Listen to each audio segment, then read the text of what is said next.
All right, we're in the final stretch talking about the universal law on why people, especially people that are going to invest in you or people that are going to do high dollar deals with you. So these are deals that are 5 figures, 6 figures, 7-figure deals. These are the universal laws that people will always do no matter where you are around the world. That is, people must know you, like you. And then we're at the last segment, which is people have to trust you. So before I get into some specific things as about why or how people get to trust you, the process or certain things you can do to allow people to trust you, let me give you some data, okay? So having been in sales since I was actually 16 years old, winning numerous awards in the corporate world and also closing deals worth $250,000, helping to raise millions of dollars in private equity with some of the startups that I've been a part of. There's some data that's very disturbing. And once I share this data with you, it will help you understand why buyers, why investors are always suspect about doing business with people, because the data says so. And this data I'm sharing with you, these are from companies, medium to large size companies that answered some questions about the types of people that are calling on them. So I'm helping you be prepared so you won't be one of these people.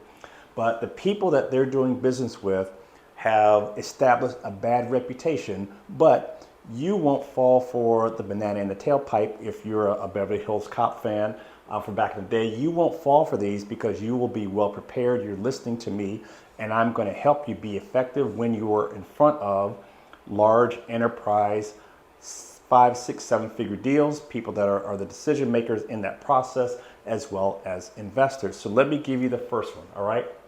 So again, know, like, trust.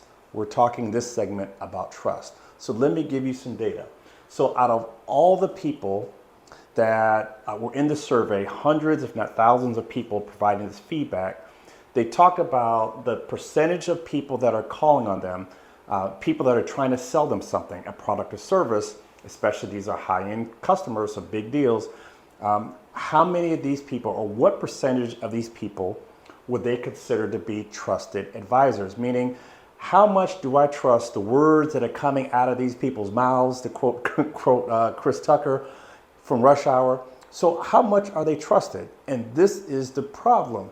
This is why the people that are in these decision-making roles, they are suspect of anybody that's trying to sell them something. Again, the higher the dollar, the more important these relationships are as people will get to know, like, and trust you. So to answer that question using red. Oh, shoot. Let me start over. I can't draw.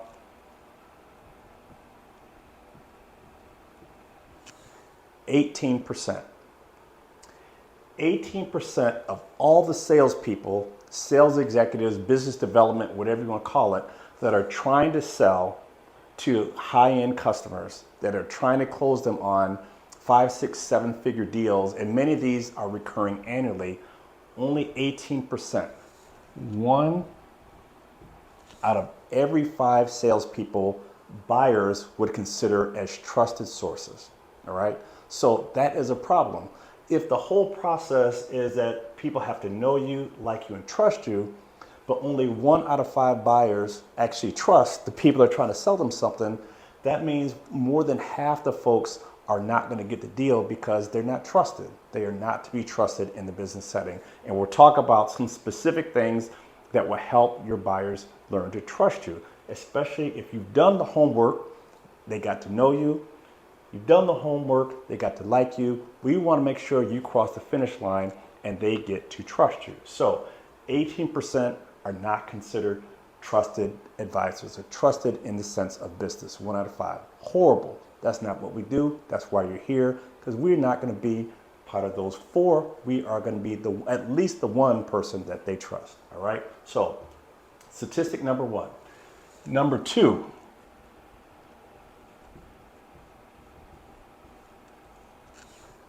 54%. 54%. So just about half of the professional career salespeople can clearly explain what their product or service does to the buyer. So now, how can I trust you if you can't even explain to me what your product or service does? That is that is criminal. That is why half the people, again, these are the decision makers at B2B, large B2B, medium to large size companies.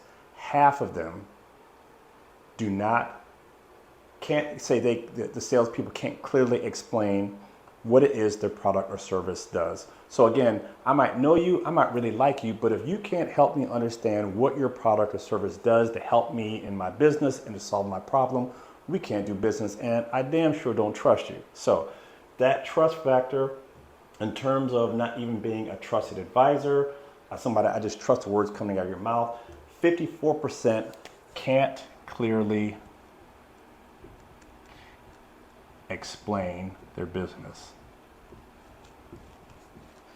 That is horrible. That is a way to get yourself X out of the deal by sitting across from somebody and not being able to simply articulate what it is that your product or service does. Again, we're almost at the finish line. It's a shame to make it that far. And then you just drop the ball and you can't even tell the person sitting across from you what your product actually does in a clear and concise manner. All right. So now this last one is my soapbox. This last one, if you don't hear anything else I tell you, and I'm going to say this multiple times, this is the one. This is the one when you're networking, when you're trying to close deals, when you're trying to get an investment. This is what separates the people that get it and the ones that don't. And the ones that don't are always looking for the extra room or find out what can I do to make this deal happen. So here it is.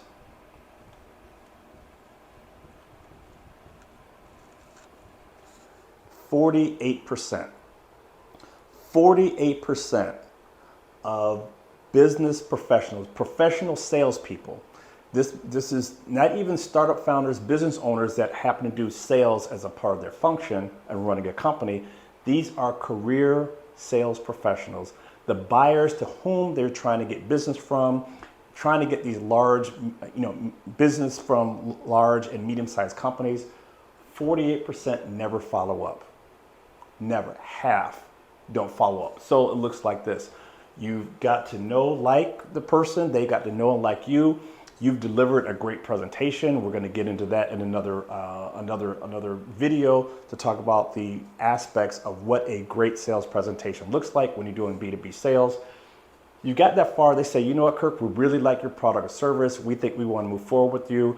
But before we do that, just send us a pricing sheet. Send us your tech specs. Send us, your references. Half the people will not do it. So if you want to establish the relationship with business decision makers and even in networking, follow up. If you follow up, you will beat half the people just by following up. I can tell you in my expertise and my experience in doing business, I have won business because maybe the company that I was selling to, I might not have been their number one choice. I might not even have been their number two choice. But guess what?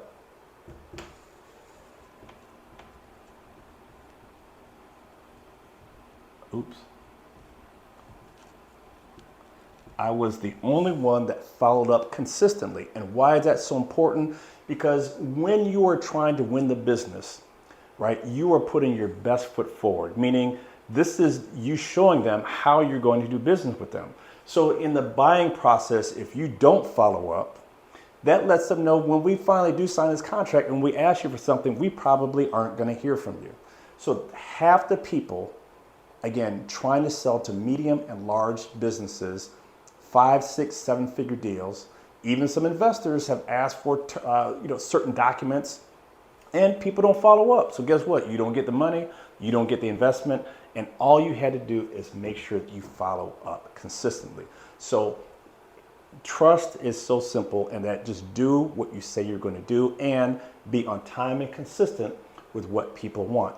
But this one right here is the easiest one for you to fix. Again, even in networking, when you go out and you meet people and you're getting your network on and somebody says, oh, it'd be great if we do coffee. It's like, oh, I'd love to do coffee. But then who's going to take the lead? There's no exchange. Nobody whips out their phone right then and there and says, let's go ahead and get this thing on the books. And if you think you're just going to follow up and set it next week, people get busy. People get busy. And I have this law. In fact, while we're talking about 48% of people don't follow up, I like to talk about my rule of 48. And like the movies, 48 hours, like the TV crime show, the first 48. When people ask you for something and you follow up, it is best, ideal to get it to them within 48 hours of them asking. I'll even give you 72. So I'll say 48 to 72 hours, right? Why is that important? One, if half the people don't follow up, you will get ahead of the pack. Many times the business will go to the first person that followed up and got them all the information.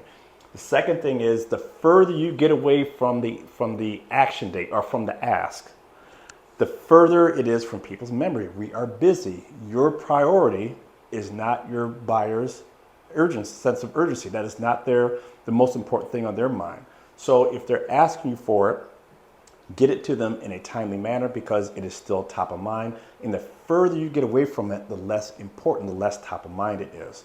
So on top of making sure that you become a trusted advisor, on top of just clearly explaining what it is your product or service can do, you must follow up and get people what it is they're asking for. And so I have some tips to make sure that you actually can do this. And that's like in advance, making sure you have your pricing sheet, you have your follow-up presentation, you have testimonials, you have references, you have your tech specs. So these are some core things that you should have ready to go. So if somebody asks you, hey, this is great, I want to move forward, but I need X, Y, Z, you should be ready to get those things to them, all right? So be a trusted advisor, be one of those 5. How you can do that is make sure you can clearly explain what your product or service does to the people you're trying to sell to or the people that may want to invest in you. And then also make sure that you follow up. Follow up is when the deals and the relationships are won or lost over and over and over again. If you follow up, you'll beat half the people out there. All right. So important. I want to now get into some specific things you can do to make sure you can establish trust with your potential buyers and or investors, all right? And, you know, I love my acronyms. You saw the CHOPS, so we talked about the CHOPS. When it comes to trust, I want you to remember the acronym ACCEPT, all right? So, accept. If they accept you, they will trust you, and this is how you can work on this. The A is allow and accept feedback. Very often, if you're trying to sell somebody, you can't force a round hole into a square peg. So an investor or a buyer might ask, hey, this is really great, but can you do this? Or maybe this investor might say, this is really great, but does this have application in this other market? Or would you be willing to change or modify this to really capture this investment or to land this big deal? Being able to allow and accept feedback and incorporate it into the way that you want to do business with that person is one way that you can absolutely help to establish trust. The next thing is actually number C, letter C rather, and it is an easy one. Not easy, but simple, right? Is to communicate. If you are in constant communication and they're asking for things, or even if there are delays, whatever the case is, just communicate. If they ask for something by Friday and you can't get it to them by Monday and it's Thursday, you might say, hey, I know you asked for this by Friday. It's Thursday. We're still working on it. It is important to us and we want to make sure this is right. We just want to let you know we have to work on it over the weekend. You will have it on Monday. Simple things go a long way. Communicate, and included with communication is, no, I'm not cursing you, but F you. Make sure you follow up. Follow up is a critical part of the communication. So constantly be in communication, whether it's good, whether it's bad, just communicate and let them know what's going on. They will get to know you and trust you rather over time. All right. The other C is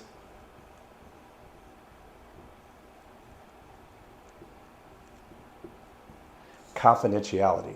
So sometimes your clients will ask, well, hey, who is using this? And I know, like, for example, I worked in a technology that we were selling a solution and product to help detect counterfeiting and illegal diversion. And a lot of the companies and clients we work with, they didn't want people in the public domain to know that they had a problem with counterfeiting.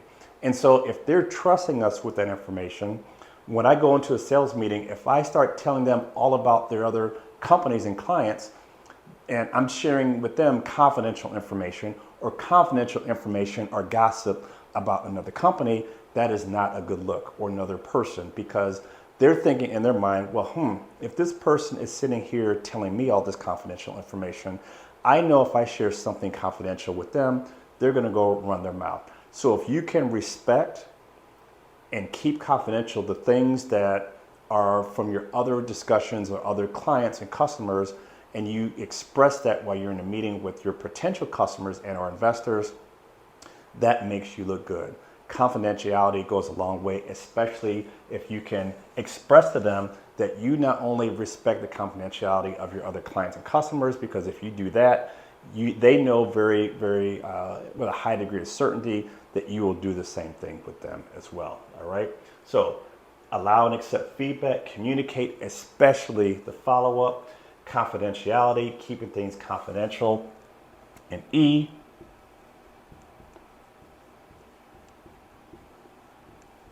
expertise.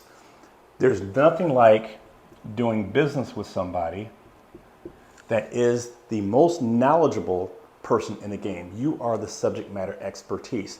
In fact, sometimes part of selling is actually teaching them about a market, especially if it's a new and emerging market where they may not have a lot of context, or the technology is really early, or the solution is really early.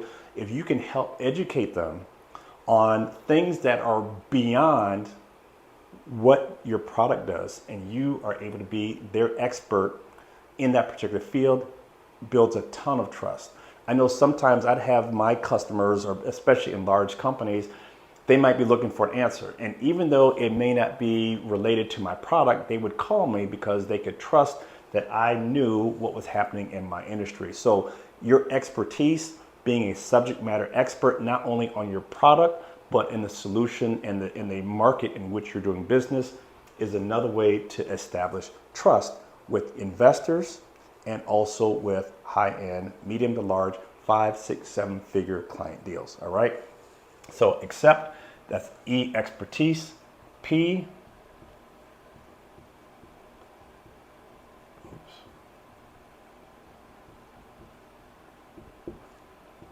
professionalism. Simple. Like, first of all, even just your attire, you dress for, the type of clients that you're talking to. For example, when I was in rural areas, I wouldn't show up with a 3-piece suit and be suited and booted, as my dad used to say. I might take it down a little bit because I want to dress reflective of my customers and the clients there. If I'm going to New York City, it might be a little different. I might wear a shirt and tie. If I'm going to California, might be a little more relaxed. But I am professional in not only my appearance, and simple thing, make sure you take a bath. Shouldn't have to say that, but even hygiene is very important. Hygiene and having good smelling breath, especially if you're in close proximity. But just being professional, some people, again, if you are unprofessional, it can work against you. And there are people that will love the product, they might even like you, but they have questions about your professionalism, and I call it professional polish.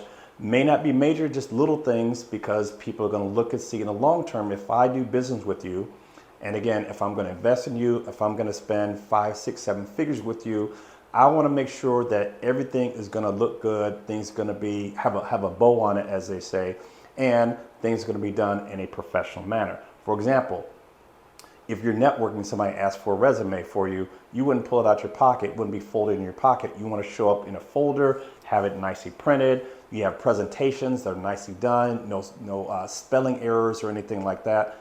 That is all part of professionalism.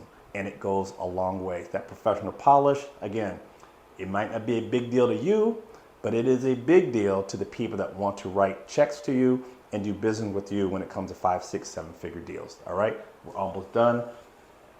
Allow and accept feedback, communicate. I'm gonna say it again, follow up. Deals are won or lost in the follow up.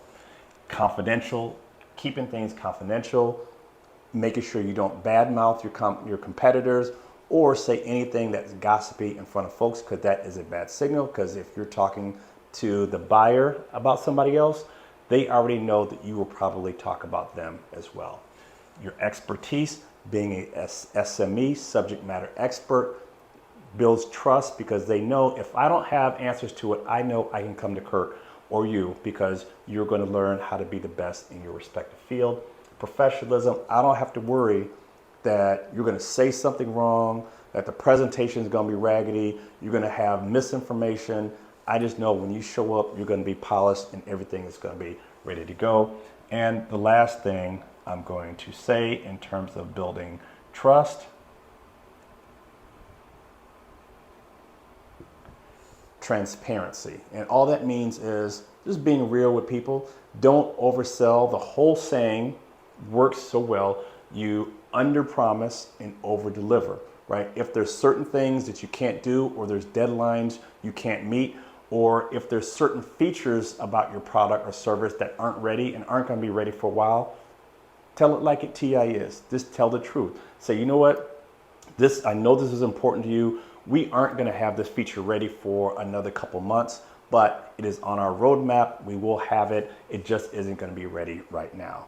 Or if there's going to be a problem, or you have changeover in your employees or something like that, be transparent. The more that you can help them know what is going on, the more they're going to trust you. Transparency also feeds back up into this communication piece as well. So there you go. Know, like, trust.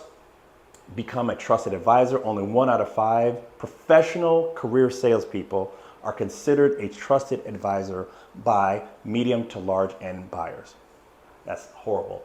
And only half can clearly explain what their product or service does and how it solves the problem of the buyer. That's horrible. That's not what we do. You already know what I'm going to say.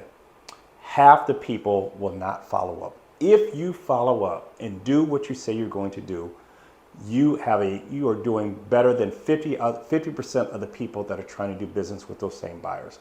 And then beyond that, learn the ACCEPT acronym, that you're going to allow and accept feedback. You're going to communicate and absolutely follow up.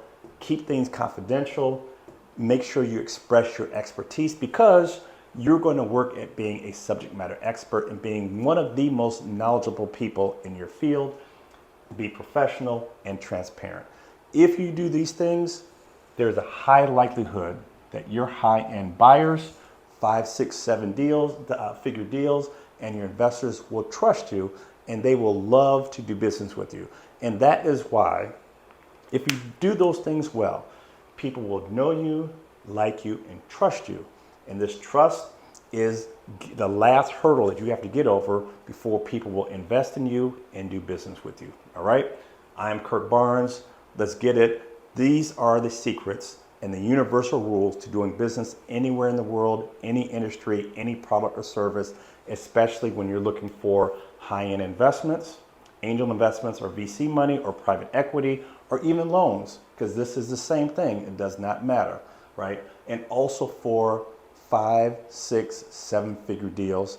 These are so important. And in fact, the beauty about these things is once you have established the know, like, trust process and people begin to buy from you, those people should be your clients for life. Not just for that transaction, but those are clients that will do business with you wherever you go. I have 20-year relationships, plus relationships, of people that have changed roles, and I still do business with them because I didn't break it. And wherever they go, I still will do all the accept things. I will make sure that I'm a subject matter expert, and they know they can depend on me because I do what I say I am going to do. All right, there we go. Know, like, trust. You guys got it. Let's get it. Work with you some more, because we're going to get this money, close these deals, and be better than other folks that are in those statistics.